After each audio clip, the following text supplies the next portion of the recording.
Welcome to the Sports Corner and Off the Wall Lancers. I'm yours truly, Cameron Wall. And I'm Kevin Bergman. How about that game Friday, Cameron? The Lancers, who were 24-point underdogs before the game, scored first and last in this exciting home game, which had the fans on their feet throughout the evening. So true, my fellow Lancers. As soon as the kick left his foot, La Puente Bishop Amat kicker Alex Ragsdale said he knew the extra point attempt was going through the uprights. And when it did, the Lancers swarmed the field Friday at Kiefer Stadium. The extra point secured a 24-23 overtime victory over St. Bonaventure, the number 9 team in the country according to MaxPreps.com. A feat Coach Steve Haggerty had said earlier in the week would compare it to the miracle on ice. This ended the Serra 14-game winning streak and implanted this night in the memories of all who were present. The game began as the Lancers marched down the field, starting at their own 1-yard line. The drive set up a 40-yard kick for Alexander Ragsdale. After this, the offense went dormant for most of the game.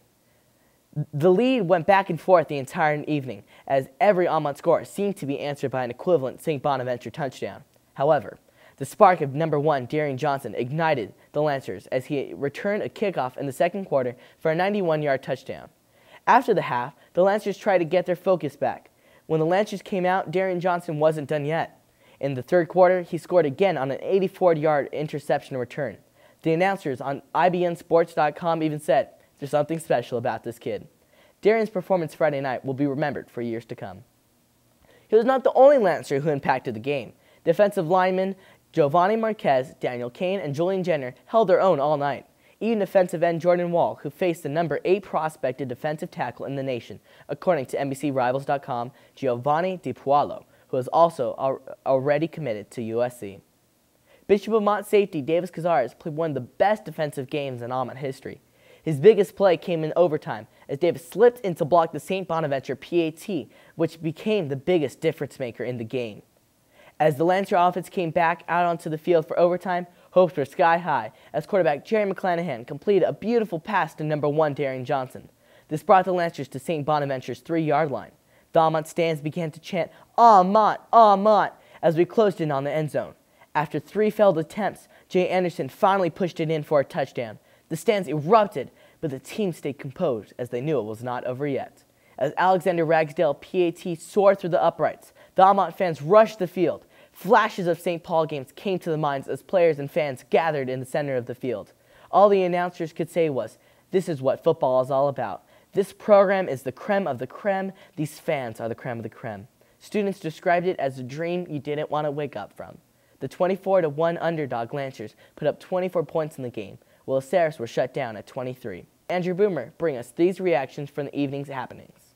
Hey, so Mr. Boom Boom himself. I'm here with Ragsdale, after we just witnessed the winning PAT by Ragsdale. So how'd you feel while kicking the PAT? Felt like a little nervous at the beginning, but then I just calmed down, took a nice breath, and then I just kicked it right through. Coming into this game, did you ever think that you'll actually have the winning PAT at the end of the game? Actually, like I knew it might have been like come down to me. I thought we were gonna have a winning field goal. At least I was gonna be able to hit at the very end, but I mean, stuff happened. But I'm just excited I got the winning PAT. But I mean, I wouldn't have been able to make it if it wasn't for like my teammates and everything and all their hard work. All right, that was Ragsdale with the winning kick. I'm Mr. Boom Boom himself. Back to the studio. After the game, our boys were ecstatic as we sent the Seraphs home with clipped wings. And remember, Lancers, to keep your back off the wall. Next week, our boys, who are now 4-0, and the only undefeated team in their league, will play at Diamond Ranch on Saturday, October 10th, on the Ganesha High School field. Another game to look forward to. Moving on with boys and girls cross-country team, who had a break last week from competition. This Saturday, our cross-country team will participate in the Staub Barnes Invitational at La Crescenta in CV Park beginning at 8 a.m. The girls volleyball team had 2 matches last week. On Monday, the girls hosted Chino Hills High School and took the game 3-1. Then on Tuesday, the girls traveled to Mark Temple High and faced the Aztecs. Then on Saturday, our girls participated in the Laura Tournament. A busy week for our girls, who will have 2 matches this week as well. Beginning tomorrow, our girls will match up against St. Joseph's, and then on Thursday, our girls will host rivals St. Paul in the Carroll Center. Both games scheduled to begin at 6:30 p.m. In other sports news, the ladies tennis team played 2 teams last week, taking on St. Monica on Monday and clinching the matchup 16-2. Then on Friday, our ladies played against Bishop Montgomery, who had tough matches for the ladies and with disappointing results. This week, our ladies are also scheduled to have 2 games, beginning on Wednesday when they will face LaSalle High School at Live Oak Park at 3:30. Then, the following day, on Thursday, our ladies will match up against Mark Keppel High at 3:30 p.m. over at Whittier Narrows. Good luck, ladies. The Amat ladies golf team will tee off today at Richmond Golf Course against Connolly. Then on Wednesday, they will host St. Joseph's High School at the Santa Anita Golf Course. Good luck to all our teams. This coming Saturday and Sunday, Amat will host the Hit and Run Baseball School Hitting Camp from 9 a.m. to 12 noon. The camp is open to players 8 through 14 years old. For the cost, it's $75.